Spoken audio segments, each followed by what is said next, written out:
சீக்கிரமா மாப்பிள்ளை வர பசங்களா உங்களுக்காக தான் வந்து பாத்தீங்கன்னா இந்த வீடியோ. சோ மாப்பிள்ளை யாருனாலும் சரி, தொலை மாப்பிள்ளையா இருக்கவங்களுக்கும் சரி, வேஷ்டி சட்டை கொண்டு வந்திருக்காரு இப்ப அரியன் ஃபேப்ரிக்ல. இதான் என்ன ரேட்டுக்கு ப்ரோ கொடுக்க போறோம்? என்ன பிராண்ட் இது? உதயம். ஓகே, 36 ல இருந்து 46 சைஸ் அவைலபிள். இதெல்லாம் என்ன ரேட்டுக்கு செட் கொண்டு வந்திருக்கீங்க? 995 எம்ஆர்பி, 36 to 44.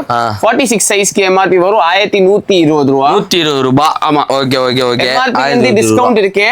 கம்பெனி ரூல்ஸ் கை நாங்க டிஸ்கவுண்ட் ரிவீல் பண்ண முடியாது. நீங்க நம்மளுக்கு வாட்ஸ்அப் அனுப்பலாம். ஆமா, சோ இது வந்து என்ன பிராண்ட்ன்றது பாருங்க, கிட்ட வந்து பாத்தீங்கன்னா தெரியும் உங்களுக்கு. உதயம் பிராண்ட். இதுல வந்து பாத்தீங்கன்னா எம்ஆர்பி மென்ஷன் ஆயிருக்கு. நம்ம பிரைஸ் வந்து பாத்தீங்கன்னா டிஸ்கவுண்ட் பிரைஸ் வந்து பாத்தீங்கன்னா பண்ணி கொடுத்துடலாம். பர்சனலா டெக்ஸ்ட் பண்ணுங்க, வாட்ஸ்அப் பண்ணீங்கன்னா இதோட பிரைஸ் என்னன்றதை நம்ம ரிவீல் பண்ணிடலாம். இதுல என்னென்ன கலர்ஸ் இருக்குன்னு நான் உங்களுக்கு காட்டுறேன் பாருங்க. கிரீன்லயே வந்து பாத்தீங்கன்னா எத்தனை கிரீன் இருக்கு பாருங்க. கிரீன் ஷேட்ஸ் மட்டும் தான் நான் இப்ப உங்களுக்கு காட்ட போறேன். சோ பாருங்க, கிரீன் இது எல்லாமே வந்து பாத்தீங்கன்னா கிரீன் ஷேட்ஸ். சோ இது எல்லாமே வந்து பாத்தீங்கன்னா ஜஸ்ட் 1120 rupees. ஆனா இது வந்து எம்ஆர்பி, நம்மளோட பிரைஸ் வந்து பாத்தீங்கன்னா இன்னும் டிராப் ஆகும். சோ டைரக்டா விசிட் பண்ணி பார்த்துட்டு நீங்க எடுத்துட்டு போயிட்டே இருக்கலாம். இது கிரீன் மூணுமே காட்டினா அடுத்து வந்து பாத்தீங்கன்னா உங்களுக்கு வந்து பாத்தீங்கன்னா பிங்க்ல காட்டுற மாதிரி.